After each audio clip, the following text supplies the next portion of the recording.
Hello students, आज हम पढ़ने वाले हैं अबाउट सेल। तो सेल के कुछ ऑर्गेनेल्स हम ऑलरेडी कवर कर चुके हैं, that is plasma membrane, mitochondria and chloroplast. ये मैं आपके साथ प्रीवियस वीडियो में डिस्कस कर चुकी हूँ और आज हम डिस्कस करेंगे about cell basics and some cell organelles जो भी हमारी बची हैं। ओके, फर्स्टली सेल का मीनिंग हमें पता होना चाहिए। सो सेल क्या है? सेल एक यूनिट है, स्मॉलेस्ट यूनिट ऑफ लाइफ कहते हैं इसको, smallest unit of life. And क्यों बोलते हैं स्मॉलेस्ट यूनिट ऑफ लाइफ? क्योंकि सारे लिविंग ऑर्गेनिजम्स जो हैं वो सेल के बने हैं। सेल की अगर हम डेफिनेशन सोचें तो हम बोलेंगे कि सेल जो है वो structural and functional unit of life है। स्ट्रक्चरल एंड फंक्शनल यूनिट क्यों बोल रहे हैं स्ट्रक्चरल यूनिट? क्योंकि जस्ट जैसे कि कोई बिल्डिंग जो है वो ब्रिक्स की बनी होती है, ब्रिक्स से मिलकर पूरी बिल्डिंग बनती है, वैसे ही पूरा ऑर्गेनिज्म जो है वो सेल का बना हुआ है। सो बहुत सारी सेल्स ने मिलकर ऑर्गेनिज्म बनाया है। जैसे आपको इसका बेसिक पता होगा कि बहुत सारी सेल्स मिलकर टिश्यू बनाती हैं, टिश्यू मिलके ऑर्गन्स बनाते हैं, ऑर्गन्स मिलके ऑर्गन सिस्टम बनाते हैं, एंड ऑर्गन सिस्टम्स जब एक साथ काम करते हैं तो ऑर्गेनिज्म बनाते हैं। ठीक है, that means we can say कि सेल जो है वो स्ट्रक्चरल यूनिट है ऑर्गेनिजम्स का, लिविंग ऑर्गेनिजम्स का। राइट नाउ सेल को फंक्शनल यूनिट भी बोला जाता है। फंक्शनल यूनिट क्यों बोल रहे हैं? क्योंकि सेल के थ्रू ही सारे फंक्शंस हो रहे हैं बॉडी के। ऑल दी मेटाबॉलिक फंक्शंस, सारी मेटाबॉलिक एक्टिविटीज जो हैं वो सेल के थ्रू पॉसिबल है। राइट अगर कोई ऑर्गेनिज्म सिंगल सेल है, मतलब एक सेल का बना हुआ है, जैसे हम आगे पढ़ेंगे इसके बारे में, अगर कोई ऑर्गेनिज्म सिंगल सेल है मतलब एक सेल का बना है तो उसकी बॉडी में सारे फंक्शंस जो हैं वो एक सिंगल सेल कर रही है। ओके, इसलिए सेल को जो है functional unit of living organisms भी कहते हैं। Right so any organism that has cells, जो कि सेल का बना हुआ है, any organism made up of cell has independent existence. Right तो इस स्टेटमेंट को भी ध्यान रखना है। ये स्टेटमेंट करेक्ट और इनकरेक्ट स्टेटमेंट टाइप क्वेश्चंस में आ सकता है कि any organism which do not carry any cell do have independent existence और नॉट। तो वी शुड नो कि लिविंग ऑर्गेनिज्म जिसके पास सेल्स हैं उनकी इंडिपेंडेंट एग्जिस्टेंस पॉसिबल है। क्या कोई ऑर्गेनिज्म है हमारे पास जिसकी इंडिपेंडेंट एग्जिस्टेंस हो और वो सेल का नहीं बना हुआ? तो this is not possible. Okay, this is not possible. We know an organism which does not carry cell. एक ऑर्गेनिज्म है लाइक वायरस। वायरस ही सेल्स का एक्सेप्शन है। वायरस इज ए सेल्यूलर और इसलिए ही, क्योंकि इसमें सेल नहीं है, इसलिए इसकी इंडिपेंडेंट एग्जिस्टेंस नहीं होती। वी नो कि ये जब लिविंग ऑर्गेनिज्म के अंदर है, किसी होस्ट के अंदर है, तब इसकी लाइफ पॉसिबल है, तब ये मल्टीप्लाई करता है। Right virus multiplies inside a host organism. तो वायरस की लाइफ तभी पॉसिबल है जब वो किसी लिविंग के अंदर है, otherwise it is considered a non living. और नॉन लिविंग भी नहीं बोल सकते हैं क्योंकि ये एक लिविंग ऑर्गेनिज्म में जाकर ही मल्टीप्लाई होना शुरू कर देता है। That means viruses are at the boundary of living and non living. ठीक है, viruses are considered at the boundary of living and non living. Right, इस पे भी क्वेश्चन आ सकता है। ओके नाउ ये सेल वर्ड आया कहाँ से? तो हम सेल की डिस्कवरी समझते हैं। सबसे पहले इन द ईयर 1665, ठीक है, 1665 में साइंटिस्ट थे रॉबर्ट हुक, जिन्होंने ये वर्ड भी दिया था सेल, प्लस उन्होंने कुछ स्ट्रक्चर्स देखे हैं कॉल्ड एज सेल्स। उन्होंने सेल वर्ड एक्चुअली कहाँ से दिया? उन्होंने एक लेटिन वर्ड यूज किया था सेला, और उन्होंने किस लिए यूज किया था? उन्होंने कॉर्क सेल्स देखी थी। Cork cells are actually dead bark of tree. जो आप ट्रीज के बाहर देखते हो, ब्राउन, डार्क ब्राउन सी सूखी सी ब्रांच होती है, ट्रंक होती है, ऐसे ट्री की जो स्टेम होती है उसको ट्रंक कहते हैं ना। तो डेड बार्क जो होती है ट्री की, that is basically the cork cells. ठीक है, और वही उन्होंने ऑब्जर्व की थी अंडर लेंस। ठीक है, पहले माइक्रोस्कोप तो थे नहीं, एडवांस माइक्रोस्कोप नहीं थे, सो ही हैड सम लेंस जिसके जिसमें उन्होंने देखा इन कॉक सेल्स को, और वो कैसे दिखे, वो ऐसे कंपार्टमेंट्स की तरह दिखे। तो जो आप लोग स्कूल में एक्सपेरिमेंट करवाते हैं अनियन पील का बेसिकली इसलिए ही एक्सपेरिमेंट करवाते हैं टू ऑब्जर्व सेल्स, क्योंकि वो भी एग्जैक्टली ऐसा ही स्ट्रक्चर दिखता है। ठीक है, तो जो रॉबर्ट हुक ने देखा था वो ऐसे कंपार्टमेंट्स टाइप दिख रहे थे, और कंपार्टमेंट्स को लैटिन में बोला जाता है सेला। तो उन्होंने ये वर्ड वहाँ से दिया, तो उन्होंने ये डिस्कवरी की सेल की। ओके, सो बट उन्होंने डेड सेल्स देखी, वी शुड रिमेंबर दिस कि उन्होंने डेड सेल्स देखी थी। Okay, so first time living cells किसने देखी, हमें वो पता होना चाहिए। So first time living cells देखी थी एंटोनी वॉन ल्यूवेनहुक नाम के साइंटिस्ट ने। Antonie van Leeuwenhoek was the scientist who first observed living cells। ये नोट्स आपको फेयर हैंड राइटिंग में मिल जाएंगे। आई नो यहाँ पे मैं हैंड राइटिंग बहुत गंदी लिख रही हूँ, so it is basically for you to understand, तो मैं जल्दी जल्दी लिखती हूँ। एंड आपको अच्छी गुड हैंड राइटिंग में नोट्स भी मिल जाएंगे, इन सीक्वेंस मिल जाएंगे, and I will give you the PDF to download it. ओके, तो वो आप कंटिन्यूसली मेरे चैनल पे वीडियोस देखते रहा करिए, तो हैंड रिटन नोट्स की शॉर्ट सी वीडियो आ जाएगी, एंड उसी के डिस्क्रिप्शन में मैं आपको PDF डाउनलोड करने की लिंक दे दूंगी।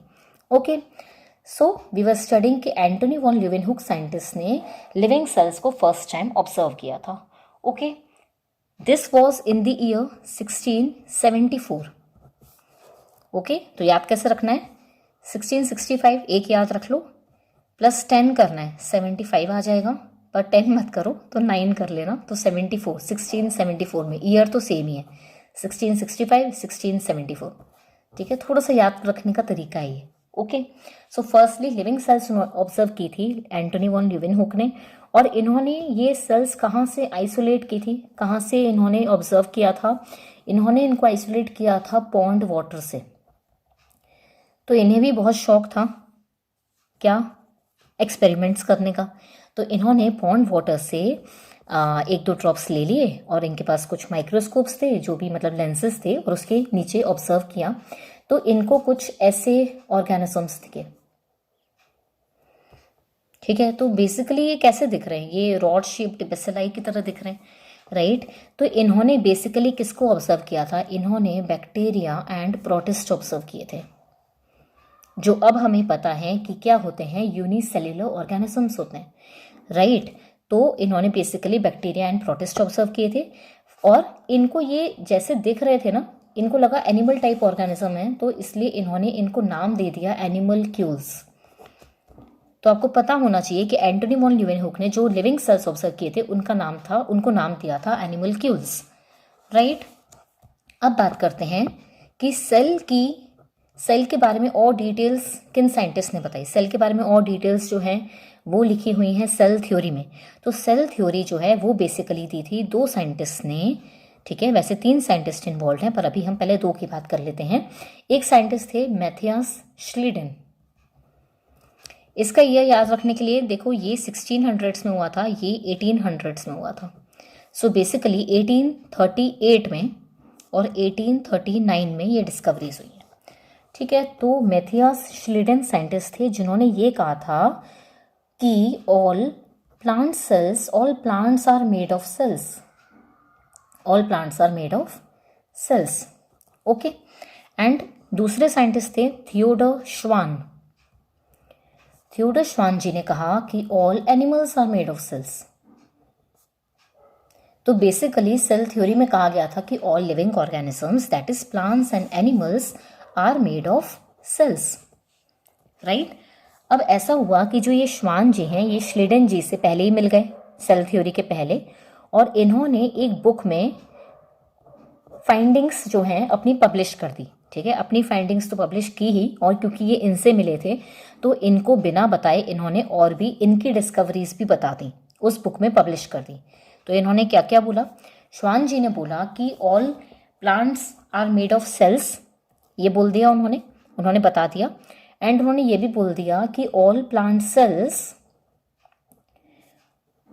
Sales are bound by a membrane, उनके बाहर एक मेम्ब्रेन है, ठीक है, are bound by a cell membrane actually. तो उन्होंने बोला कि एक लेयर है प्लांट सेल्स के बाहर कॉल्ड एज सेल वॉल। तो सेल वॉल के इसको लेयर बोलेंगे, मेम्ब्रेन नहीं बोलेंगे, क्योंकि उस टाइम पे सेल मेम्ब्रेन के बारे में नहीं जानते थे लोग, है ना। तो उन्होंने ये बता दिया कि all plant cells are bound by a layer called cell wall and all animals are bound by a cell membrane which now we know as plasma membrane। तो ये जो प्लाज्मा मेम्ब्रेन है उस समय वर्ड नहीं आया था, बट नाउ वी नो कि उन्होंने जो फाइंड आउट किया था दैट वाज प्लाज्मा मेम्ब्रेन। तो प्लांट सेल्स के बाहर सेल वॉल होती है, एनिमल सेल्स के बाहर और एनिमल सेल्स के बाहर सेल मेम्ब्रेन होती है, एंड एनिमल्स जो हैं वो सेल के बने हैं। ये सब कुछ श्वान जी ने एक बुक में पब्लिश कर दिया था।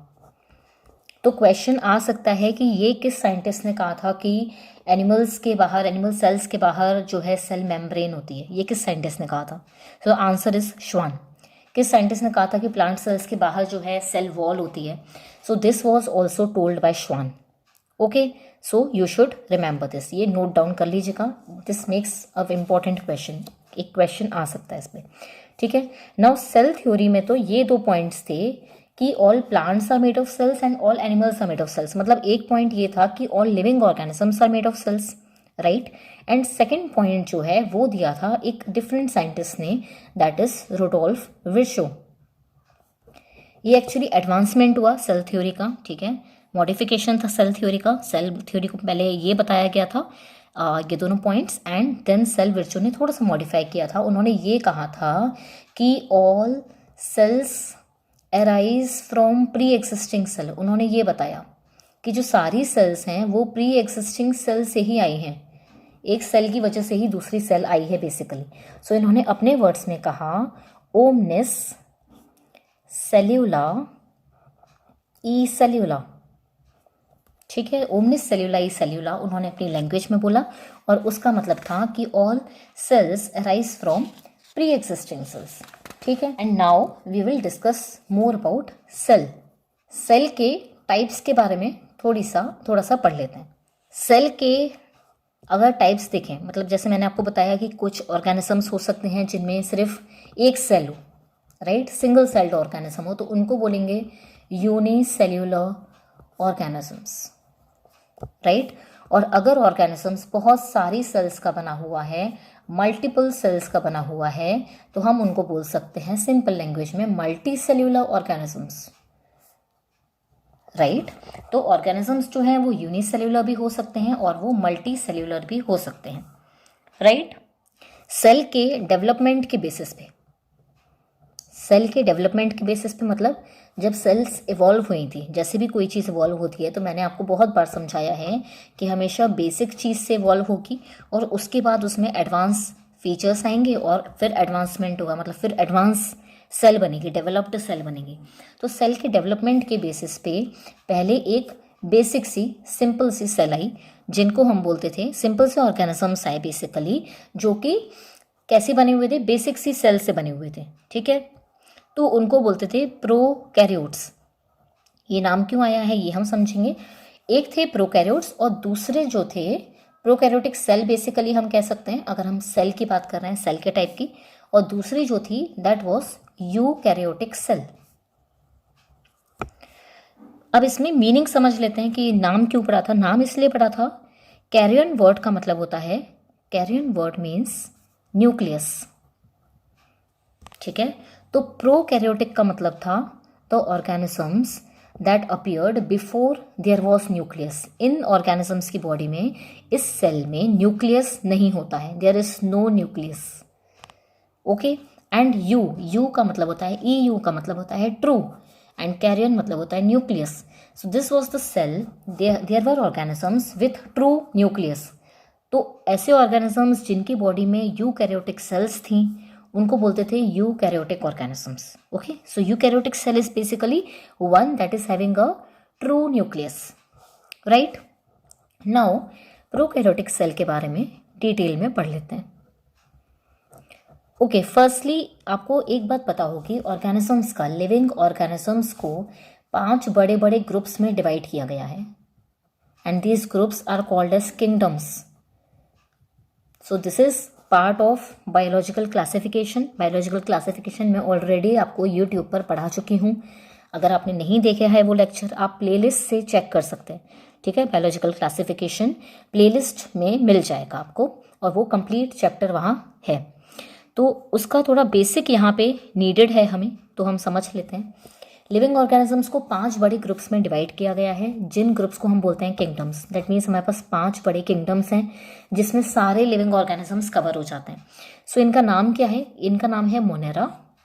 वो 5 बड़े किंगडम क्या है? Monera, protista. और यही सीक्वेंस है ऑर्गेनिजम्स के अपीयर होने का, मतलब इवोल्यूशन का, डेवलप होने का. सबसे पहले आए थे मोनेरा, फिर आए थे प्रोटिस्टा, फिर fungi, then plantae and then animalia. आप में से बहुतों को इस बारे में पता होगा, राइट? आपने शायद पहले पढ़ा होगा. मोनेरा जो किंगडम है उसमें सारे बैक्टीरिया आते हैं, ठीक है. और यही बेसिकली सारे प्रोकैरियोट्स हैं. Prokaryotes are organisms that are included in bacteria, okay, that are included in monera actually. So prokaryotic कौन से हैं? बैक्टीरिया हैं. साइनोबैक्टीरिया होता है, that is blue green algae, basically a bacteria only, okay, and mycoplasma, ये included हैं prokaryotes में. And बाकी सारे from protista to animalia all are eukaryotic. ये बहुत बेसिक चीज़ है और ये आपको पता होनी चाहिए, करेक्ट. अब आते हैं डिटेल्स में. प्रोकैरियोट्स आपको पता चल गया कौन कौन से हैं, कौन से लिविंग ऑर्गेनिजम्स बेसिकली प्रोकैरियोट्स हैं. Okay, now let's come to the details. Prokaryotes में क्या क्या है, तो हम एक सेल बना के ही समझ लेते हैं. ओके, सो आप ये समझ लो, एक सेल का स्ट्रक्चर है. अगर हम सेल को माइक्रोस्कोप में देखेंगे तो वो हमें इतनी ही बड़ी दिखेगी, ठीक है, शायद इससे थोड़ी छोटी दिखे, बट हम अभी समझने के लिए बड़ी बना लेते हैं सो दैट सेल के अंदर क्या क्या है वो हम समझ सकें, राइट. तो सबसे पहले तो हर लिविंग ऑर्गेनिज्म के पास डीएनए होता है, हमें ये पता है. बट प्रोकैरियोट्स के पास क्योंकि न्यूक्लियस नहीं होता है, प्रोकैरियोट्स हमने पढ़ा ना बिफोर न्यूक्लियस, मतलब इनके पास न्यूक्लियस नहीं है. तो हम यहाँ पे बेसिक समझ लेते हैं कि क्या क्या नहीं है इनके पास. इनके पास न्यूक्लियस नहीं है, ठीक है, और इनके पास ना कोई भी मेम्ब्रेन बाउंड ऑर्गेनेली नहीं है. मेम्ब्रेन बाउंड ऑर्गेनेली कोई भी प्रेजेंट नहीं होती प्रोकैरियोट्स में. ये बात बहुत अच्छे से आपको याद रखनी है, समझ जानी है कि मेम्ब्रेन बाउंड ऑर्गेनेली नहीं है. तो कोई भी ऑर्गेनेली हो, किसी भी क्वेश्चन आता है कि प्रोकैरियोट्स में इनमें से कौन सी मेम्ब्रेन बाउंड ऑर्गेनेली है, तो आंसर विल बी कि नहीं है, मेम्ब्रेन बाउंड ऑर्गेनेली नहीं है प्रोकैरियोट्स के पास, ठीक है, फाइन. तो एक ये तो 2 बेसिक्स हैं कि न्यूक्लियस नहीं होती, मेम्ब्रेन बाउंड ऑर्गेनेलीज नहीं होती, ठीक है. अब देखो हम न्यूक्लियस की बात कर लेते हैं, मतलब डीएनए की बात कर लेते हैं एक्चुअली में, नॉट न्यूक्लियस. तो डीएनए तो सारे लिविंग ऑर्गेनिजम्स के पास है, right, and DNA is in the form of chromosomes, right. Chromosomes के फॉर्म में ही होते हैं डीएनए, है ना. अगर डीएनए जो है आपको पता होगा, डीएनए जो है उसकी पूरी जो लेंथ है that is around 2.2 meters, 2.2 meters long DNA है हमारा. और जो न्यूक्लियस की साइज है that is only 10⁻⁻8. That means जो डीएनए है वो बहुत अच्छे से हाईली कंडेंस्ड रहता है, ठीक है. जो डीएनए है दैट इज हाईली कंडेंस्ड. और डीएनए क्या होता है? हाईली कंडेंस्ड क्या है? Chromatin is highly condensed. अब ये क्रोमैटिन क्या होता है, ये बेसिक्स आपको थोड़े बहुत पता होने चाहिए. Chromatin is basically DNA plus histone proteins. DNA जो है वो एसिडिक होता है और हिस्टोन प्रोटीन जो है वो बेसिक होते हैं, बेसिक इन नेचर, ठीक है. सो ये डीएनए इसके साथ कंबाइन करता है और उसी को हम बोलते हैं chromatin. DNA plus histone protein is basically chromatin. ये डीएनए है आपका, इस पे हिस्टोन प्रोटीन्स लग जाएंगे तो इसको बोलते हैं क्रोमैटिन. इसी को बोलते हैं beads on a ring structure. Beads on a ring, beads on a string. Beads on a string का क्या मतलब होता है? बीड्स ऑन माला, माला जैसा स्ट्रक्चर है इसका, बीड्स ऑन अ स्ट्रिंग, ठीक है. यही होता है क्रोमैटिन. और क्रोमैटिन को अगर हम कंपोजिशन के फॉर्म में समझें तो इसको न्यूक्लियोप्रोटीन भी बोल सकते हैं, Is it right? Nucleo means nucleic acid, that is DNA, right? And protein means histone protein, मतलब DNA प्लस हिस्टोन इस क्रोमैटिन, उसी को हम न्यूक्लियो प्रोटीन भी बोल सकते हैं, राइट? तो क्रोमैटिन के बारे में अगर न्यूक्लियो प्रोटीन बोला जाए तो वो गलत बात नहीं है, राइट? फाइन। अब जो हमारा यूकैरियोट्स का क्रोमोसोम होता है, यूकैरियोट्स का बेसिकली जो डीएनए होता है वो तो क्रोमोसोम्स के फॉर्म में हमें दिखता है, राइट? इस फॉर्म में दिखता है, बट जो बैक्टीरिया का डीएनए होता है वो सर्कुलर क्रोमोसोम होता है, वो हाईली कंडेंस्ड फॉर्म में नहीं है, वो ऐसे नहीं दिखता हमें, वो हमें सर्कुलर फॉर्म में दिखता है, ठीक है? तो बैक्टीरिया का डीएनए कैसा है? सर्कुलर क्रोमोसोम है, इसको क्रोमोसोम ही बोलेंगे, बट सर्कुलर क्रोमोसोम और सर्कुलर शेप्ड डीएनए है, ठीक है? न्यूक्लियस इनके पास नहीं है। तो जिस रीजन में एक्चुअली ये डीएनए प्रेजेंट है उस रीजन को बोलेंगे, इस पर्टिकुलर रीजन को बोलेंगे न्यूक्लियोइड और जीनोफोर। न्यूक्लियोइड और genophore is the region where the DNA is present, right? Now और देखते हैं, अब इनके पास मेम्ब्रेन बाउंड ऑर्गेनेल्स तो नहीं है, ठीक है? तो हम ये भी बोल सकते हैं कि इनका जो डीएनए है वो साइटोप्लाज्म के साथ मिक्स है, राइट? सेल का जो फ्लूइड मटेरियल होता है, सेमी सॉलिड मटेरियल, उसको क्या बोलते हैं? That is cytoplasm, fluid matter है, राइट? और जो प्रोकैरियोटिक सेल है उनके पास प्लांट सेल्स की तरह सेल वॉल भी होती है, ठीक है? तो अगर मैं इस लेयर को सेल मेम्ब्रेन मानूं तो हमारे पास यहाँ पे सेल वॉल भी है, राइट? ऐसे सेल वॉल भी है, राइट? एंड एक और लेयर होती है प्रोकैरियोट्स में, बैक्टीरिया में एक और लेयर होती है, सबसे आउटर सेल लेयर, जिसका नाम होता है ग्लाइकोकैलिक्स। तो सेल मेम्ब्रेन, सेल वॉल और ग्लाइकोकैलिक्स, इन सबको मिलाकर, इन 3 लेयर्स को मिलाकर बोला जाता है cell envelope. Okay, so cell envelope क्या है? Cell envelope is the outer layers. Outer layers में क्या क्या है? सेल मेम्ब्रेन है, सेल वॉल है और ग्लाइकोकैलिक्स है। तो इनकी डिटेल में भी बात कर लेते हैं। ग्लाइकोकैलिक्स क्या है पहले तो उसको समझ लेते हैं। ग्लाइकोकैलिक्स ना हार्ड नहीं बोल सकते, but it is the outer covering of bacteria. और ये ग्लाइकोकैलिक्स हार्ड भी हो सकता है और सॉफ्ट भी हो सकता है, जिलेटिनस, ठीक है? सॉफ्ट जेल टाइप भी हो सकता है और हार्ड भी हो सकता है। जब ये हार्ड होता है ग्लाइकोकैलिक्स तब इसको बोलते हैं कैप्सूल, और जब ये सॉफ्ट होता है तो इसको बोलते हैं स्लाइम लेयर। ओके, जब हार्ड होता है तो कैप्सूल, जब सॉफ्ट होता है तो स्लाइम लेयर, ठीक है? और अब बात कर लेते हैं सेल वॉल की। सेल वॉल बहुत इंपॉर्टेंट है बैक्टीरिया में, ओके? सेल वॉल के ही बेसिस पे आपको पता होगा कि बैक्टीरिया को 2 ग्रुप्स में भी डिवाइड किया गया है, gram positive and gram negative, ठीक है? तो इसके बारे में डिटेल में समझ लेते हैं, इस पर क्वेश्चन ज़रूर आते हैं, बहुत इंपॉर्टेंट है तो क्वेश्चन भी ज़रूर आता है। तो सेल वॉल जो है बैक्टीरिया की वो बनी हुई है पेप्टाइडोग्लाइकन की बनी होती है, जिसको बोलते हैं म्यूरिन भी बोलते हैं इसको, ठीक है? एंड ये जो सेल वॉल है इसके बेसिस पे बैक्टीरिया को gram positive and gram negative 2 groups में डिवाइड कर दिया है, gram positive bacteria and gram negative bacteria. अब ये कैसे हुआ, क्यों हुआ, ये समझ लेते हैं। तो हमारे एक साइंटिस्ट थे क्रिश्चियन ग्राम जी ने एक एक्सपेरिमेंट किया और फिर ये 2 ग्रुप्स बना दिए बैक्टीरिया के, ठीक है? तो उन्होंने क्या बेसिकली एक्सपेरिमेंट किया, उन्होंने एक स्टेन निकाली जिसका नाम रखा ग्राम स्टेन अपने नाम पे, ठीक है? ग्राम स्टेन बेसिकली क्या है? ग्राम स्टेन होती है crystal violet dye plus iodine, ठीक है? तो crystal violet plus iodine is called as Gram stain. तो उन्होंने सबसे पहले बैक्टीरिया को उठाकर उसमें क्या डाल दिया? क्रिस्टल वायलेट डाल दी, मतलब सॉरी ग्राम स्टेन डाल दी, क्रिस्टल वायलेट प्लस आयोडीन, ठीक है? उन्होंने सबसे पहले बैक्टीरिया पर ग्राम स्टेन डाल दी, ठीक है, यहाँ पे भी डाल दी। अभी समझो कि 2 ग्रुप्स नहीं है, ठीक है, 2 ग्रुप्स बाद में बनेंगे, अभी हम एक्सपेरिमेंट समझ लेते हैं। तो उन्होंने बैक्टीरिया पे उठाकर और क्या किया, ग्राम स्टेन को डाल दिया, ठीक है। तो अब अगर इनका हम यही वाला स्ट्रक्चर, जो ये 3 लेयर्स वाला स्ट्रक्चर था ना, इसको मैं यहाँ पे थोड़ा बना लेती हूँ और आपको समझाती हूँ कि ग्राम स्टेन डालने से क्या हुआ। बैक्टीरिया जो हैं वो 2 टाइप के थे, बट उन्होंने डिवाइड इन्होंने किया था।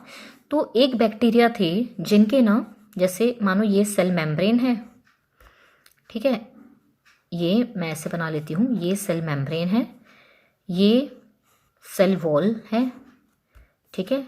यहाँ पे भी दूसरे टाइप के बैक्टीरिया जिनके पास सेल मेम्ब्रेन है, सेल वॉल है, ठीक है, एंड ऊपर ये ग्लाइकोकैलिक्स है। तो ग्लाइकोकैलिक्स का और ग्लाइकोकैलिक्स का एंड सेल मेम्ब्रेन का अभी हमें काम नहीं है, बट हमें समझना है। तो एक टाइप के बैक्टीरिया थे जिनके पास जो ये पेप्टिडोग्लाइकन की लेयर थी, ये बहुत थिक थी, बहुत मोटी सी पेप्टिडोग्लाइकन की लेयर थी, ठीक है। और जो दूसरे बैक्टीरिया थे, अनदर टाइप ऑफ बैक्टीरिया, उनके पास जो पेप्टिडोग्लाइकन लेयर थी ना, वो काफ़ी थिन थी, थिन पेप्टिडोग्लाइकन लेयर, ठीक है। उनके पास एक डिफरेंट लेयर थी, उनके पास कुछ और भी था। क्या था? लाइपोपॉलीसैकेराइड्स थे, मतलब लिपिड्स थे और कार्बोहाइड्रेट्स की एक लेयर थी, लिपोपॉलीसैकेराइड्स थे, ठीक है। तो ये लिपोपॉलीसैकेराइड्स की लेयर भी थी इनके पास, ओके। और जो पेप्टाइडोग्लाइकन लेयर थी वो पतली सी थी। तो जब इन्होंने ग्राम स्टेन को डाला, तो ग्राम स्टेन जो है ना, वो जाकर यहाँ पर एक्यूमुलेट हो जाती है, ठीक है। ग्राम स्टेन यहाँ पे भी जाकर एक्यूमुलेट हो गई, ठीक है। तो ग्राम स्टेन डलेगी तो क्या कलर आता है? ब्लू आता है कलर। जो ये स्टेन है प्लस आयोडीन ब्लू कलर देता है बैक्टीरिया का, ठीक है। तो पहले दोनों ही कैसे दिखे? ब्लू कलर के दिखे, राइट। अब क्या हुआ कि जो ये वाले बैक्टीरिया थे, इनकी क्योंकि पेप्टाइडोग्लाइकन की लेयर बहुत मोटी थी, इसलिए ग्राम स्टेन बहुत ज़्यादा इसमें एक्यूमुलेट हो गई, बहुत अच्छे से एक्यूमुलेट हो गई कि वापस निकल ही नहीं सकती, ठीक है। और इनकी जो पेप्टाइडोग्लाइकन की लेयर थी वो बहुत पतली थी, तो यहाँ पे जो ग्राम स्टेन पहले एक्यूमुलेट हुई थी उसका निकलना ईजी था, पेप्टाइडोग्लाइकन उसको ब्लॉक नहीं कर सकती थी ज़्यादा, ठीक है। तो जब इन बैक्टीरिया को सेकेंड स्टेप में, जब इन बैक्टीरिया को अल्कोहल से वॉश कर दिया इन्होंने, सेकेंड स्टेप में बैक्टीरिया को क्या किया, इसी बैक्टीरिया को उठाया, ग्राम स्टेन वाले ब्लू बैक्टीरिया को, और उनको अल्कोहल या एसीटोन से वॉश कर दिया, ठीक है। यहाँ पे भी अल्कोहल वॉश दे दिया, यहाँ पे भी दे दिया। जो ये वाले बैक्टीरिया थे जिनके पास पेप्टाइडोग्लाइकन की लेयर जो है वो थिक थी, वो तो ब्लू कलर के ही रहे, ठीक है। वो क्यों ब्लू कलर के रहे? क्योंकि पेप्टाइडोग्लाइकन लेयर की वजह से जो ग्राम स्टेन थी वो बहुत अच्छे से एक्यूमुलेट हो गई थी, बहुत अच्छे से जम गई थी, ठीक है। वो बाहर नहीं निकल पाई, मतलब अल्कोहल से वॉश करने पे वो बाहर नहीं निकली। और जो ये वाले थे दूसरे टाइप के बैक्टीरिया जिनके पास पेप्टाइडोग्लाइकन की लेयर पतली थी, वो वॉश होने पर, अल्कोहल से वॉश होने पर वो कलरलेस हो गए, मतलब कि ग्राम स्टेन थिन लेयर की वजह से वापस निकल गई, ठीक है। और वापस निकल गई तो वो कलरलेस हो गए, ठीक है। थर्ड स्टेप में उन्होंने क्या किया, उन्होंने एक और डाई ली, सेफ्रेनिन डाई। उन्होंने इन बैक्टीरिया के ऊपर डाल दी सेफ्रेनिन डाई। सेफ्रेनिन डाई होती है पिंक कलर की, ठीक है। यहाँ पे भी डाल दी, इन बैक्टीरिया पे भी डाल दी सेफ्रेनिन डाई, और इन पे भी डाल दी, दोनों पे डाल दी। अब ये तो ब्लू कलर के थे, तो ब्लू कलर के ऊपर तो पिंक कलर जाएगा नहीं, है ना। ब्लू के ऊपर पिंक कलर नहीं चढ़ सकता, हमें पता है। ब्लू कलर बहुत डार्क होता है, पिंक कलर बहुत लाइट होता है, राइट। तो ये ब्लू कलर के थे और ये ब्लू कलर के ही रहे, पिंक कलर चढ़ नहीं पाया उनके ऊपर। ये तो कलरलेस हो गए थे, तो इनके ऊपर जो है पिंक कलर आ गया, राइट। तो एक बैक्टीरिया जो है वो ब्लू कलर के दिखने लगे, दूसरे पिंक कलर के दिखने लगे, ठीक है। तो जो ये वाले बैक्टीरिया थे, इनको क्रिश्चियन ग्राम जी ने बोला कि ये ग्राम पॉजिटिव बैक्टीरिया है। ग्राम पॉजिटिव क्यों बोल रहे हैं? पॉजिटिव से याद रख सकते हो, इन्होंने ग्राम स्टेन को ब्लू कलर का बनाया था और ये फाइनली ब्लू कलर के ही दिख रहे हैं, तो ये याद रखने का तरीका है, ठीक है। तो ग्राम पॉजिटिव बैक्टीरिया जो हैं वो, इन्होंने ग्राम पॉजिटिव बैक्टीरिया बोला इनको, ठीक है, कि इन्होंने मेरी वाली स्टेन ले ली तो ये पॉजिटिव है, ऐसे याद रख लेना। और जो ग्राम नेगेटिव बैक्टीरिया हैं वो हमें पिंक कलर के दिख रहे थे, ठीक है, तो इन्होंने ब्लू वाले बैक्टीरिया को बोला कि ग्राम पॉजिटिव हैं, पिंक वालों को बोला ग्राम नेगेटिव बैक्टीरिया हैं। अब ये डिवीजन क्यों ज़रूरी था, इन्होंने ये डिवीजन क्यों किया, ये समझते हैं। बेसिकली हमें पता है कि जो बैक्टीरिया हैं वो पैथोजेनिक होते हैं, राइट। बैक्टीरिया डिजीज कॉज करते हैं।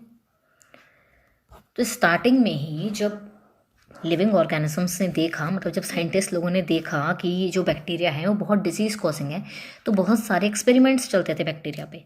तो इन्होंने बोला, क्रिश्चियन ग्राम जी ने बोला कि जो ग्राम पॉजिटिव बैक्टीरिया हैं वो इतने पैथोजेनिक नहीं हैं, Gram negative are more dangerous, ये ज़्यादा पैथोजेनिक बैक्टीरिया हैं। क्यों हैं? क्योंकि जो लाइपोपॉलीसैकेराइड्स की लेयर है ना इनके पास, इन्हीं के पास है, इनके पास नहीं है, इनके पास थिक पेप्टाइडोग्लाइकन लेयर है। इनके पास जो लाइपोपॉलीसैकेराइड्स की लेयर है वो इनको ज़्यादातर एंटीबायोटिक्स के लिए रेजिस्टेंट बनाती है। ओके, ज़्यादातर एंटीबायोटिक्स के लिए रेजिस्टेंट बनाती है लाइपोपॉलीसैकेराइड्स की लेयर, और इसलिए ये ज़्यादा पैथोजेनिक है, ज़्यादा डिजीज कॉजिंग है। ठीक है, तो this basically helped a lot in medicine, है ना। एंटीबायोटिक्स की डिस्कवरी में इनकी डिस्कवरी ने बहुत हेल्प की। ओके, सो हम पढ़ क्या रहे थे, हम पढ़ रहे थे बैक्टीरिया की सेल वॉल के बारे में, राइट। सो यहाँ पे हमने सेल वॉल कवर कर ली एंड सर्कुलर डीएनए हमें समझ में आ गया। मेम्ब्रेन बाउंड ऑर्गेनेली नहीं होती है, ये हमें पता है, इन दी प्रोकैरियोट्स नहीं होती है। ठीक है, अब अगर किसी के पास डीएनए है तो आरएनए बनेगा, डीएनए से आरएनए बनता है, आप सबको पता होगा। डीएनए से डीएनए बनता है पहले तो, जिसको हम डीएनए रेप्लिकेशन कहते हैं, फिर डीएनए से आरएनए बनता है जिसको हम ट्रांसक्रिप्शन कहते हैं, फिर आरएनए से प्रोटीन बनते हैं जिनको हम ट्रांसलेशन कहते हैं, राइट। और ये डिफरेंट चैप्टर का पार्ट है जिनको हम डिटेल में पढ़ेंगे बाद में। अभी के लिए हम समझ लेते हैं कि डीएनए से हमारा आरएनए बन गया। ठीक है, जब भी डीएनए से आरएनए बनता है तो आरएनए जो है वो 3 टाइप्स का बनता है, messenger RNA, transfer RNA and ribosomal RNA. ठीक है, इन 3 टाइप से रिलेटेड, इनसे बेसिकली रिलेटेड हमें कुछ पढ़ना है, इसलिए मैंने आपको बताया। तो जो मैसेंजर आरएनए होता है, फॉर एग्जांपल ये वाला जो आरएनए है ये मैसेंजर आरएनए बना है।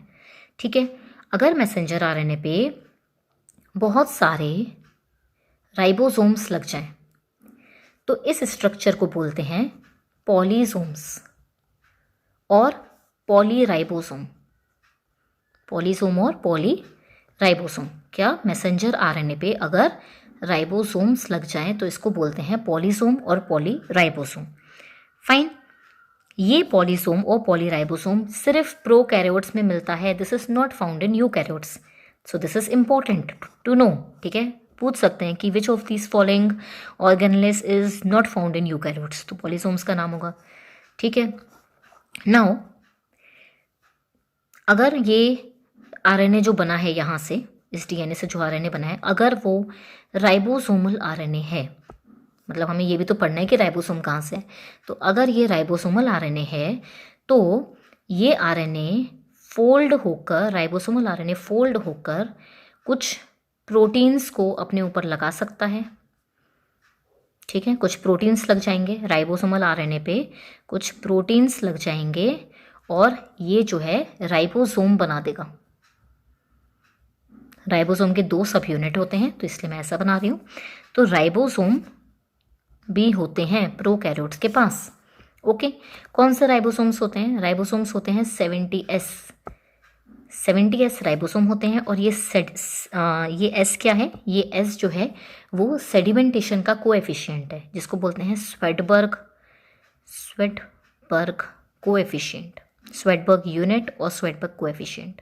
तो ये पूछ सकते हैं, है ना, कि राइबोसोम्स में जो 70S है या 80S है, इसमें एस क्या है?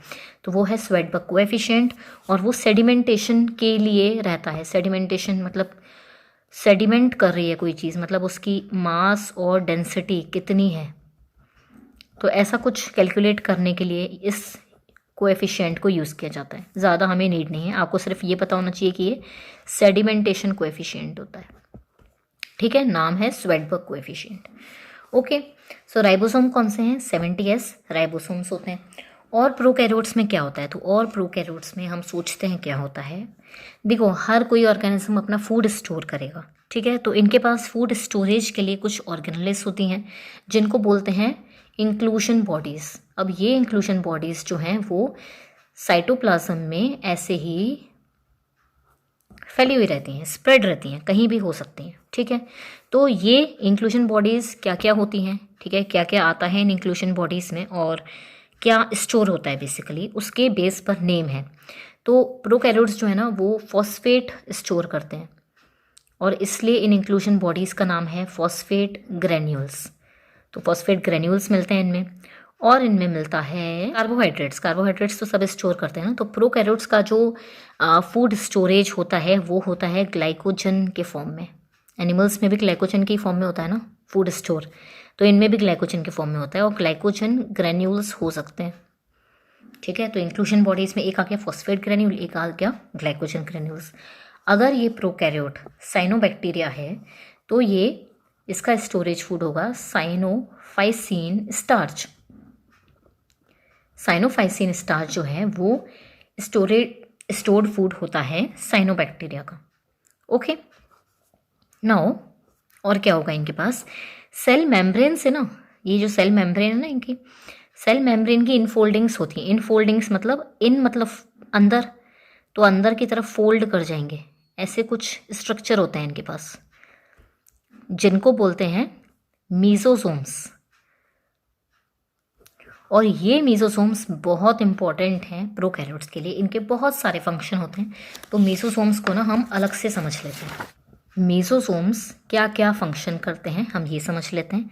इसके फंक्शन बेसिकली आप याद कर लो क्योंकि बहुत इंपॉर्टेंट क्वेश्चन बन सकता है कि मीजोसोम्स क्या करते हैं। तो मीजोसोम्स एक्चुअली में पहले तो सेल वॉल फॉर्मेशन करते हैं।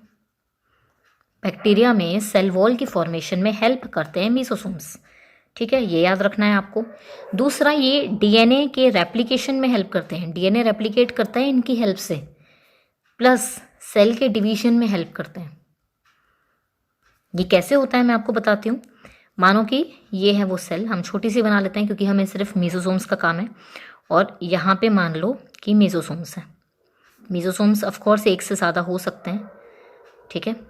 तो जब इनके डीएनए को रेप्लिकेट करना होता है, ये रहा इनका सर्कुलर डीएनए, तो ये सर्कुलर डीएनए ना मीजोसोम्स के पास चला जाता है, मीजोसोम्स के आसपास चला जाता है और मीजोसोम से चिपक के ये अपना एक और कॉपी बना लेता है, ठीक है। तो अब 2 कॉपीज बन गई और फाइनली ये जैसे बैक्टीरिया फिशन करता है ना वैसे ही ये एक्चुअली में ऐसे करके फिशन हो जाता है, डिवीजन हो जाता है मतलब सेल का, एंड ये फाइनली 2 सेल बन जाती हैं। मतलब ये मीजोसोम है उसका और ये डीएनए है, ठीक है। तो डीएनए रेप्लिकेट भी हुआ और सेल डिवाइड भी हो गई, किसके, मीजोसोम्स के पास जाकर। तो ये है बेसिकली कि मीजोसोम कैसे हेल्प कर रहे हैं डीएनए रेप्लिकेशन में एंड सेल डिवीजन में, ठीक है। सेल वॉल फॉर्मेशन में हेल्प करता है, ये आप याद रख लेना, ठीक है। एंड और क्या फंक्शन है इनके, और इनके फंक्शन होते हैं कि ये कुछ सब्सटेंसेस को सीक्रेट करते हैं, तो सीक्रेशन प्रोसेसेस में भी हेल्प करते हैं मीजोसोम्स, ओके। और बहुत इंपॉर्टेंट फंक्शन एक होता है मीजोसोम्स का। मीजोसोम्स जो हैं वो एक यूकैरियोटिक ऑर्गेनेली की तरह है, मतलब यूकैरियोट्स में एक इम्पॉर्टेंट ऑर्गेनेली होती है माइटोकॉन्ड्रिया, हम सबको पता ही है ना। क्यों इम्पॉर्टेंट होती है, क्योंकि ये सेल के लिए एटीपी बनाती है। कैसे बनाती है, by cellular respiration. I hope कि आपने ये सब पढ़ लिया है अब तक। सेल्यूलर रेस्पिरेशन क्या होता है, सेल्यूलर रेस्पिरेशन मीन्स कि बॉडी जो है ग्लूकोज को यूज़ करके एटीपी बनाएगी। अब ये बहुत बड़ा प्रोसेस होता है, इतना छोटा सा नहीं होता। तो जो फाइनल क्रक्स है मैं वो बता रही हूँ कि ग्लूकोज से एटीपी बनना is called as cellular respiration. और ये जो है वो मेन यूकैरियोट्स में, वो ऑर्गेनेली में होता है माइटोकॉन्ड्रिया में। तो माइटोकॉन्ड्रिया भी कुछ ऐसा ही दिखता है, ऐसा फोल्डेड सा। और ये फोल्डेड क्यों होता है, ये फोल्डेड इसलिए होता है कि ये सरफेस एरिया बढ़ा दे, किसके लिए, बहुत सारे एंजाइम्स और प्रोटीन्स लग जाएं यहाँ पर। क्यों, क्योंकि यही एंजाइम्स और प्रोटीन्स जो हैं वो रेस्पिरेशन के लिए इम्पॉर्टेंट है, रेस्पिरेशन का प्रोसेस करने में हेल्प करते हैं, ठीक है, इनके ही थ्रू फाइनली हमारी एटीपी बनना पॉसिबल है। ठीक है, तो प्रोकैरियोट्स के पास माइटोकॉन्ड्रिया तो नहीं है, तो इसलिए उनके पास एक ऐसा स्ट्रक्चर है दैट इज मीजोसोम, जो कि ये काम करता है। तो ये क्या कर रहा है बेसिकली, मीजोसोम्स जो हैं they increase the surface area of cell membrane, plasma membrane का सरफेस एरिया इंक्रीज कर देते हैं so as to accumulate more and more respiratory enzymes. Respiratory enzymes ज़्यादा से ज़्यादा यहाँ पर अटैच हो सकें, इसके लिए मीसोसोम्स जो हैं वो सेल मेम्ब्रेन की इनफोल्डिंग कर देता है और बहुत सारे एंजाइम यहाँ पे लग जाते हैं और फाइनली ये इनके एटीपी बनाने में हेल्प करता है। ठीक है, तो मीसोसोम्स भी बेसिकली एटीपी फॉर्मेशन में हेल्प कर रहे हैं। दैट मीन्स कि ये एनर्जी देने में बॉडी को हेल्प कर रहे हैं, राइट। तो एक क्वेश्चन लास्ट ईयर्स में ये भी आ चुका है कि mesosomes are analogous to which organelle of eukaryotes. Eukaryotes की किस ऑर्गेनेली से एनालॉगस हैं मीसोसोम्स। अब एनालॉगस क्या होता है, तो आपने एनालॉगस और होमोलॉगस स्ट्रक्चर्स पढ़े होंगे, नहीं पढ़े हैं तो मैं आपको बता देती हूँ कि इनका मीनिंग क्या होता है। होमोलॉगस वो स्ट्रक्चर होते हैं जिनकी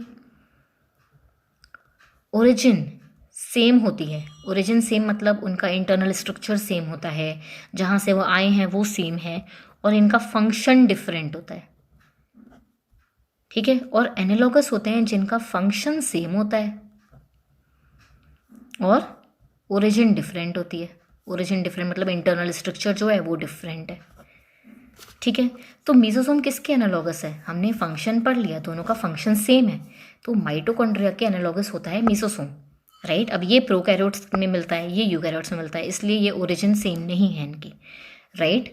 तो एनालॉगस है, mesosomes are analogous to mitochondria of eukaryotes, mesosomes of prokaryotes are analogous to mitochondria of eukaryotes, correct. Mesosomes is done. इसके फंक्शन बहुत इंपॉर्टेंट है, आपको आ सकता है कि which is not a function of mesosomes, ठीक है, क्योंकि बहुत सारे फंक्शन हैं। लास्ट छोटी सी ऑर्गेनेली बची है प्रोकैरियोट्स में, वो मैं आपको बता देती हूँ। There is a structure double stranded DNA basically इनमें होता है, but it is extra chromosomal. Extra chromosomal double stranded DNA मिलता है प्रोकैरियोट्स में, which is called as plasmid. Plasmid बोलते हैं extra chromosomal double stranded DNA को, and it is found only in prokaryotes. ठीक है, प्रोकैरियोट्स में ये जो स्ट्रक्चर है this is not needed for survival. Plasmid के बारे में हम थोड़ा सा पढ़ लेते हैं। प्लाज्मिड जो हैं वो क्या होते हैं, एक्स्ट्रा क्रोमोसोमल होते हैं। ये सब वर्ड्स बहुत इंपॉर्टेंट हैं, पूछ लेते हैं कि एक्स्ट्रा क्रोमोसोमल होते हैं या क्रोमोसोमल का पार्ट होते हैं, तो वी शुड नो कि एक्स्ट्रा क्रोमोसोमल होते हैं। सिंगल स्ट्रैंडेड होते हैं या डबल स्ट्रैंड होते हैं, नो डबल स्ट्रैंडेड डीएनए होता है। Plasmid extra chromosomal double stranded DNA होता है। It is not needed for survival, मतलब बैक्टीरिया मर नहीं जाएगा अगर ये नहीं होगा। दैट ऑल्सो मीन्स कि सारे बैक्टीरिया में ये नहीं होता है, right. So it is not needed for survival. But अगर होगा, जिनके पास प्लाज्मिड प्रेजेंट है उनके पास थोड़े से बेनिफिट्स हैं। क्या बेनिफिट्स हैं, ये जो प्लाज्मिड होते हैं इनके ऊपर कुछ जीन्स होते हैं, they carry some genes that are antibiotic resistant. ये कुछ एंटीबायोटिक रेसिस्टेंट जीन्स कैरी करते हैं एंड दस ये उस बैक्टीरिया को उस पर्टिकुलर एंटीबायोटिक के लिए रेसिस्टेंट बनाते हैं। दैट मीन्स कि अगर उस बैक्टीरिया के ऊपर मैं कोई एंटीबायोटिक डाल दूँ, ठीक है, और वो उस एंटीबायोटिक के लिए रेसिस्टेंट है, उसके पास प्लाज्मिड है जिसके ऊपर वो एंटीबायोटिक रेसिस्टेंट जीन है, तो उस बैक्टीरिया पे उस एंटीबायोटिक का असर नहीं होगा, ठीक है, बिकॉज वो रेसिस्टेंट है, उसके पास प्लाज्मिड है। तो प्लाज्मिड जो है वो ये बेनिफिट देता है बैक्टीरिया को। फाइन, थोड़ा सा लास्ट पढ़ लेते हैं। सरफेस पे स्ट्रक्चर्स होते हैं, सरफेस स्ट्रक्चर्स ऑफ बैक्टीरिया। तो अभी ना मैं सिर्फ आउटर लेयर्स बना लेती हूँ, ठीक है, मतलब बैक्टीरिया की भी नाउ नो कि 3 आउटर लेयर्स होती हैं, राइट। तो कुछ आउटग्रोथ्स होती हैं, मतलब सरफेस पे कुछ स्ट्रक्चर्स होते हैं बैक्टीरिया के। ऑफ कोर्स बैक्टीरिया के मूव करने के लिए, उसका शेप मेंटेन करने के लिए, राइट। जैसे सेल वॉल जो है ना, वो बैक्टीरिया को स्ट्रेंथ देगी, हमें पता है। जो सेल वॉल होती है प्रोटेक्शन देती है, सेल को बर्स्ट होने से बचाती है, ठीक है। ये सेल वॉल का फंक्शन है, मैंने मिस कर दिया आपको बताना, तो मैं बता रही हूँ। तो की प्रोटेक्शन देती है, सेल को स्ट्रेंथ दे रही है, सेल को बर्स्ट ना हो पाए, टूट ना पाए सेल, है ना, डिसॉल्व ना हो पाए कहीं से, तो उसको स्ट्रेंथ दे रही है। जो सेल मेम्ब्रेन होती है वो हम ऑलरेडी पढ़ चुके हैं डिटेल में। और सेल मेम्ब्रेन क्या काम करती है? ट्रांसपोर्ट का काम करती है, सब्सटेंसेस के, मॉलिक्यूल्स के ट्रांसपोर्ट होने का काम करती है इन और out of the cell. Glycocalyx जो है वो भी उन्हें रेजिस्टेंट बनाती है, ठीक है, क्योंकि हार्ड होती है या सॉफ्ट जिलेटिनस जैसी। तो जैसा इन्वायरमेंट होता है, जैसी बैक्टीरिया को नीड है, वैसी उसके पास ग्लाइकोकैलिक्स की लेयर है, आइदर स्लाइम लेयर और कैप्सूल, और वो भी उसको रेजिस्टेंट बनाती है। मतलब प्रोटेक्शन का ही काम कर रहे हैं सेल वॉल एंड ग्लाइकोकैलिक्स, ठीक है। अब बैक्टीरिया जो है वो मूव भी करता होगा और भी बहुत सारे प्रोसेस करता होगा, तो उनके पास सरफेस पे भी कुछ स्ट्रक्चर्स हैं, ठीक है। तो इन पे क्या स्ट्रक्चर्स हैं? एक तो ना ऐसी कुछ आउटग्रोथ्स होती हैं, और ये बेसिकली सेल मेम्ब्रेन से होती हैं। तो आपको मैं ऐसे बना देती हूँ, ठीक है। तो ये छोटे छोटे से आउटग्रोथ्स होते हैं जिनको हम बोलते हैं सीलिया। सीलिया बेसिकली मूवमेंट में ही हेल्प करता है, ठीक है।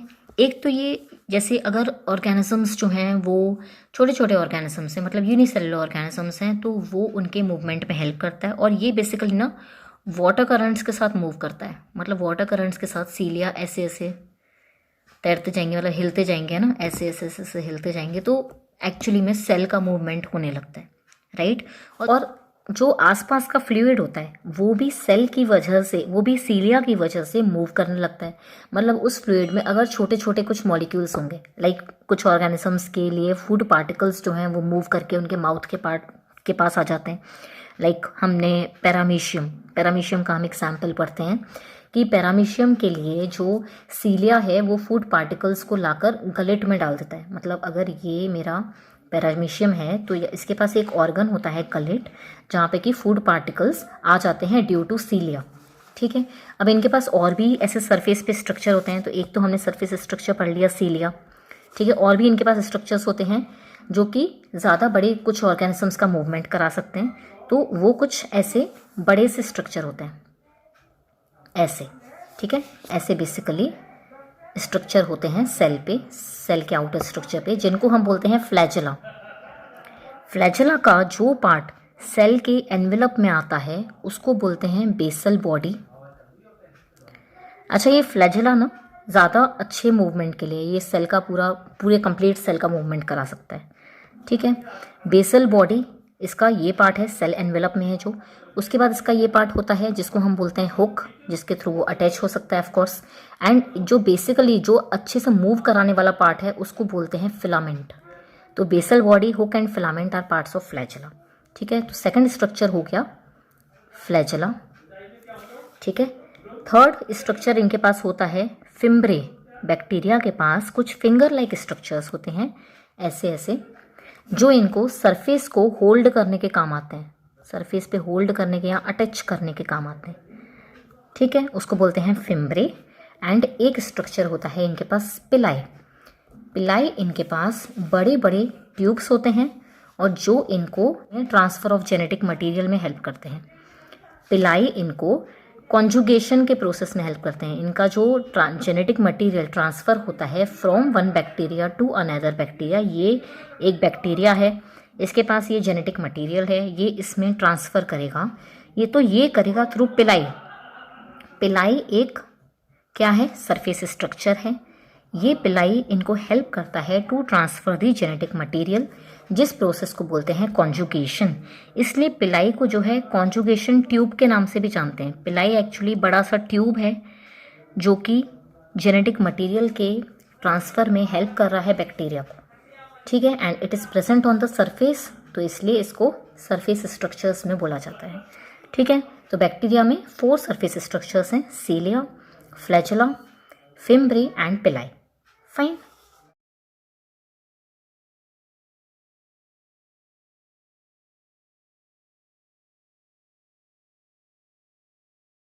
साइटोस्केलेटन इज बेसिकली, हम क्या समझ सकते हैं? Cyto means cell and skeleton. Skeleton आप जानते हो, लाइक हमारी बॉडी का स्केलेटन क्या है? हिंदी में अगर हम समझे ढांचा, है ना, तो वो हमारी बॉडी के लिए कैसे इम्पोर्टेंट है, what is the function of it. तो स्केलेटन जो है, हम सबको एक बात सोच के समझ में आती है कि स्केलेटन जो है वो हमारी बॉडी का शेप मेंटेन करता है, right. Also we are able to move. हमारा जो स्केलेटन है that is made of bones, right, मतलब कि मूव करने में हेल्प कर रहा है, दैट मीन्स मोटिलिटी में हेल्प करता है। सिमिलरली सेल का भी जो स्केलेटन है वो इसकी मोटिलिटी में हेल्प करता है, राइट। प्लस जो सेल ऑर्गेनेलिस हैं, सेल के अंदर जो भी ऑर्गेनेलिस प्रेजेंट हैं, उनको ये प्रॉपर पोजीशन में रहने में हेल्प करता है। सो साइटोस्केलेटन किस चीज का बना हुआ है, हमें ये अब समझना है, ठीक है। फंक्शंस आप समझ गए। सेल ऑर्गेनेलिस की पोजीशन मेंटेन करता है कि वो एक प्रॉपर पोजीशन पे रहें। माइटोकॉन्ड्रिया कहाँ पे रहेगा, क्लोरोप्लास्ट कहाँ पे रहेगा, इंक्लूजन बॉडीज कहाँ रहेंगी, अगर हम प्रोकैरियोट्स की बात करें, तो ये सब डिपेंड करता है cytoskeleton. Okay. And this cytoskeleton is actually, ये है क्या, ये ट्यूब्स होते हैं। किस चीज के? प्रोटीन फाइबर्स के ट्यूब्स होते हैं। मतलब ये ऐसे फिलामेंटस स्ट्रक्चर्स हैं, tube shaped, okay, and are made of protein fibers. मतलब हम ये बोल सकते हैं, अगर मुझे किसी को साइटोस्केलेटन की डेफिनेशन बतानी है तो मैं ये बोलूंगी कि cytoskeleton are the filaments of proteinaceous fibers, right. cytoskeleton are cytoskeleton structures are filaments of proteinaceous fibers, right. अब ये जो प्रोटीनेशियस फिलामेंट्स हैं, ये बेसिकली थ्री टाइप्स के होते हैं। पहला होता है जो सबसे इंपॉर्टेंट है और जो हमें डिटेल में पढ़ना है, दैट इज माइक्रोट्यूब्यूल्स।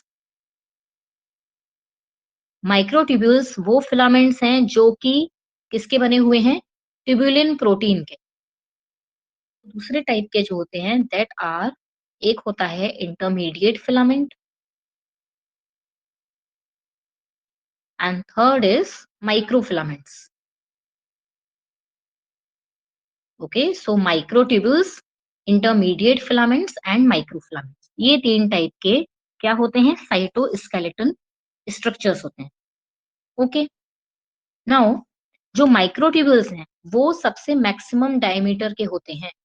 ये बात भी याद रखनी है, क्वेश्चन आ सकता है, तो आप याद रखेंगे जो फर्स्ट वाले थे वो मैक्सिमम डायमीटर के, सबसे थिक है। ओके, और किसके बने हैं? Tubulin protein. फ्लैजेला यूकैरियोट्स का ट्यूबुलिन प्रोटीन का बना होता है। फ्लैजेला प्रोकैरियोट्स का फ्लैजिलिन प्रोटीन का बना होता है। Okay, so cilia, flagella, spindle fibres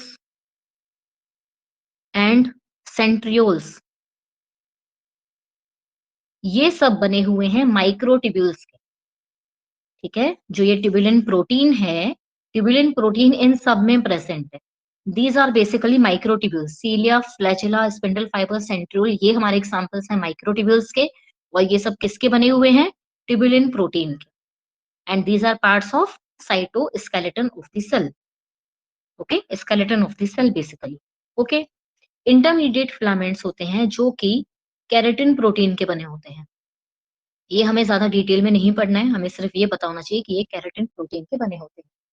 okay, and जो माइक्रोफिलामेंट्स हैं वो बने होते हैं एक्टिन एंड मायोसिन के। Actin and myosin proteins. तो अब हम बात कर लेते हैं डिटेल में माइक्रोट्यूब्यूल्स की। सेल में जो हमने ये स्ट्रक्चर्स पढ़े हैं, स्पिंडल फाइबर्स, सीलिया, फ्लैजिला, ये सब बने हुए हैं माइक्रोट्यूब्यूल्स के, राइट। स्पिंडल फाइबर्स, जैसे आपको पता है स्पिंडल फाइबर्स, मैंने आपको थोड़ा सा बेसिक बताया था सेल साइकिल का, राइट। अगर हम मेटाफेज स्टेज पे देखें, तो मेटाफेज स्टेज पे यहाँ पे क्रोमोसोम्स जो हैं वो इक्वेटोरियल प्लेट पे अरेंज्ड होते हैं, right. And this structure is called as centrosome. Okay, centrosome के अंदर क्या होता है? Centrosome is made up of centrioles.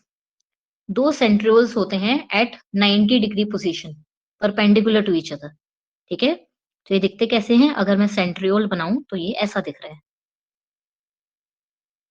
ठीक है, ये है ये है सेंट्रियोल्स और ये है centrosome. Centrosome and centriole both are non membranous structures. ये क्वेश्चन आ सकता है। ये भी नॉन मेम्ब्रेनस ऑर्गेनेल्स है। ठीक है, तो ये भी आपको क्वेश्चन आ सकता है। यहाँ पे भी सेम होगा। ठीक है, सेंट्रियोल्स रखे हुए हैं। हम बात ये कर रहे थे कि मेटाफेज स्टेज पे हमारे जो क्रोमोसोम्स हैं वो अटैच हो जाते हैं किससे? यहाँ पे काइनेटोकोर होगा और काइनेटोकोर से स्पिंडल फाइबर अटैच हो जाएंगे, राइट। ये स्पिंडल फाइबर्स जो हैं वो किसके बने हुए हैं? ये बने हुए हैं ट्यूबुलिन प्रोटीन के। ठीक है, दैट मीन्स ये माइक्रोट्यूब्यूल्स है, राइट। स्पिंडल फाइबर्स हैं जो कि किसके बने हुए हैं? ट्यूबुलिन प्रोटीन के। अब सेंट्रियोल्स की बात हम डिटेल में करते हैं। तो एक सेंट्रियोल को ले लेते हैं। ठीक है, और सेंट्रियोल का जो ये पार्ट है, दिस वन, इसमें अरेंजमेंट कैसा है माइक्रोट्यूब्यूल्स का, दैट इज ट्यूबुलिन प्रोटीन्स का, वो हमें समझना है। ठीक है, उस पे क्वेश्चन आते हैं। सो दिस इज बेसिकली ये जो सेंट्रियोल है उसका हमने अपर पार्ट ले लिया, मतलब उसके अंदर हर सर्कल में कैसा दिख रहा है। ठीक है, what is the internal structure of the centriole, वो हम देख रहे हैं। तो इसमें जो है माइक्रोट्यूब्यूल्स होते हैं और कैसे होते हैं? They are in triplets. ठीक है, ऐसे ट्रिपलेट बने होते हैं एंड ये 9 होते हैं। 9 ट्रिपलेट्स आते हैं। सो 1 2 3, ये 4 हो गया, 5 6 7 8 एंड दूर ना जीत। ठीक है, तो ये 9 माइक्रोट्यूब्यूल्स होते हैं, एक्चुअली ट्रिपलेट्स हैं। क्या है? 9 ट्रिपलेट्स ऑफ माइक्रोट्यूब्यूल्स। ओके, और सेंटर में एक स्ट्रक्चर होता है जिसको बोलते हैं हब। ये हब में इस हब में कोई प्रोटीन नहीं होता है, नो प्रोटीन इज देयर। ठीक है, तो इस अरेंजमेंट को, अच्छा एक और बात, ये जो माइक्रोट्यूब्यूल्स हैं ये आपस में भी ज्वाइंट होते हैं, हेड टू टो, मतलब एक का टो दूसरे का हेड, ऐसे ज्वाइंट है। ओके, एंड मैं आपको क्या बता रही थी, ये जो 9 ट्रिपलेट्स ऑफ माइक्रोट्यूब्यूल्स, ये समझ में आ गया, 3 ट्रिपलेट्स हैं। ठीक है, मतलब ट्रिपलेट बना हुआ है ना, 1 2 3, तो ये पूरा एक है एंड कॉल्ड एज ट्रिपलेट। और ये 9 है, ये 1 2 3 4 5 6 7 8 9। Okay, so 9 triplets of microtubules और बीच में जो है कोई प्रोटीन नहीं। जो माइक्रोट्यूब्यूल्स होते हैं वो प्रोटीन्स होते हैं, राइट, हमने बोला ना प्रोटीन फिलामेंट्स। तो ये जो अरेंजमेंट है सेंट्रियोल के अंदर, इस अरेंजमेंट को बोलते हैं 9+0 अरेंजमेंट।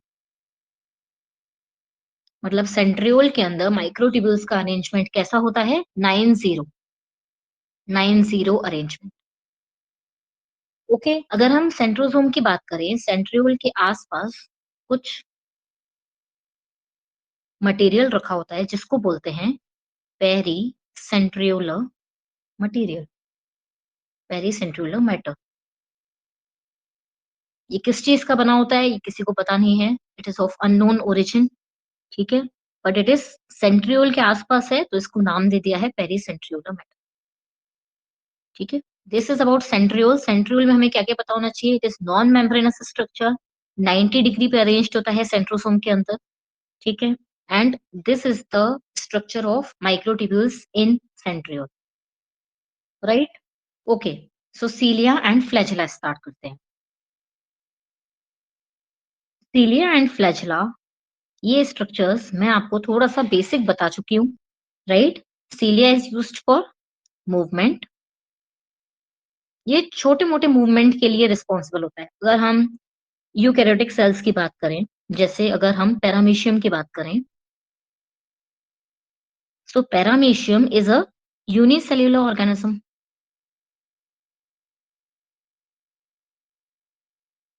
तो इसमें सीलिया पूरी सेल का मूवमेंट करा सकता है।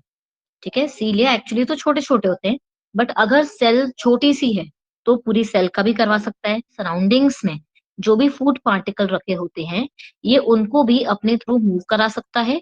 एंड पैरामीशियम के पास यहाँ पे एक ऑर्गन होता है कॉल्ड एज गलेट। इस गलेट के अंदर फूड पार्टिकल को ये ला सकता है। मतलब this movement of the food particles from the surrounding mediums into the gullet is due to cilia. Okay, अब बात करते हैं सीलिया और फ्लैचेला के स्ट्रक्चर की। फ्लैचेला जो प्रोकैरियोट्स में होता है that is made of flagellin protein, ठीक है। और जो प्रोकैरियोटिक फ्लैचेला होता है वो काफी छोटा भी होता है as compared to the eukaryotic flagella. एक और बात कि उसमें प्लाज्मा मेम्ब्रेन नहीं होती है। Plasma membrane is not present in flagella of prokaryotes. सिर्फ यूकैरियोटिक फ्लैचेला में ही प्लाज्मा मेम्ब्रेन प्रेजेंट होती है, प्रोकैरियोटिक फ्लैचेला में नहीं होती है। Okay, now coming to the structure. अगर हम इस स्ट्रक्चर की बात करें जैसे ये है, ठीक है, तो this is also microtubule. Okay, और अगर मैं इसको थोड़ा सा बड़ा बनाऊं, अगर मैं मानो माइक्रोस्कोप के नीचे देख रही हूँ तो ये मुझे कैसा दिखेगा। सीलिया और फ्लैचेला दोनों का ही स्ट्रक्चर, इंटरनल स्ट्रक्चर सेम होता है। ओके, एंड ये दोनों ही, तो मैं ये दोनों लिख देती हूँ। तो सीलिया और फ्लैचेला दोनों ही कहाँ से ओरिजिनेट हुए? These have emerged from centrioles only. Centrioles का एक स्ट्रक्चर होता है कॉल्ड एज बेसल बॉडी।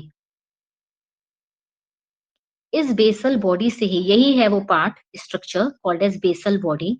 इसी बेसल बॉडी से सीलिया और फ्लैचेला बने हुए हैं। ओके, किससे ओरिजिन हुई है? सेंट्रियोल से। और सेंट्रियोल के किस पार्ट से? Basal body, structure called basal body, वहीं से दोनों इमर्ज हुए हैं, सीलिया एंड फ्लैचेला। अब हमें इनका इंटरनल स्ट्रक्चर पढ़ना है तो हम यहाँ से मानो एक ट्रांसवर्स सेक्शन कट किया। Okay, so this transverse section will basically look like, एक ट्यूब है तो ट्यूब तो ऐसे गोल होता है ना, सिलेंड्रिकल, राइट। तो एक सिलेंडर शेप समझ लो, ऐसे सिलेंडर शेप है। और अगर मैं उसको ऊपर से कट करके देख रही हूँ तो मुझे उसके अंदर का कैसे दिखेगा, मैं वो बड़ा बना रही हूँ। ओके, इतना समझ में आया? इसमें कैसे अरेंज्ड है ये, इसमें भी माइक्रोट्यूब्यूल्स अरेंज्ड है, राइट, ट्यूबुलेंट प्रोटीन्स अरेंज्ड है। तो वो कैसे अरेंज्ड है? यहाँ आपने समझा कि ट्रिपलेट्स होती है। सेंट जो सीलिया है और फ्लैचेला है उसमें ये माइक्रोट्यूब्यूल्स डबलेट्स होते हैं। 9 ही है और डबलेट्स हैं। तो ये 1, 2, 3, 4, 5, 6, 7, 8 और ये 9। ओके, 1 2 3 4 5 6। ओके, सो 9 यहाँ पे अरेंज्ड है और यहाँ पे सेंटर में कोई प्रोटीन नहीं था जिसको हम हब कह रहे थे, उसी की वजह से यहाँ पे 0 नंबर दिया था, राइट। कोई प्रोटीन नहीं है इसलिए 0 दिया था। यहाँ पे जो है 2 बीच में भी होते हैं, सॉरी ये अलग अलग होंगे, ठीक है, एक यहाँ है और एक यहाँ है। ओके, ये आपस में कैसे अरेंज्ड है ये देखना है। तो इनको कवर करती हुई एक सेंट्रल शीथ होती है, ठीक है, एक शीथ है, एक लेयर है जिसको सेंट्रल शीथ कहते हैं। ये आपस में भी कनेक्टेड होते हैं थ्रू लिंकर्स। मैं इनको लेबल कर दूंगी तो आपको नेम्स याद रहेंगे। This is central sheath, these are linkers. Linkers के थ्रू जो माइक्रोट्यूब्यूल्स हैं वो अरेंज्ड है। अब ये जो माइक्रोट्यूब्यूल्स हैं जो बाहर की लेयर पे हैं इनको बोलते हैं पेरीफेरल माइक्रोट्यूब्यूल्स। पेरीफेरी पे हैं तो पेरीफेरल माइक्रोट्यूब्यूल्स। एंड जो बीच में होते हैं उनको कहते हैं सेंट्रल माइक्रोट्यूब्यूल्स। ओके, इनका जो अरेंजमेंट है, इनके अरेंजमेंट को बोलते हैं, ये देखो ये 9 है, 9 डबलेट्स आर देयर। और ये अरेंजमेंट जो है इनको बोलते हैं, और 2 अंदर हैं तो 9 + 2, 9 2 का अरेंजमेंट होता है सीलिया एंड फ्लैचेला में। तो ये क्वेश्चन आ सकता है कि सीलिया और फ्लैजेला में माइक्रोट्यूब्यूल्स का क्या अरेंजमेंट है एंड सेंट्रियोल में माइक्रोट्यूब्यूल्स का क्या अरेंजमेंट, राइट? तो सीलिया और फ्लैजेला दोनों ही किसकी आउटग्रोथ्स हैं?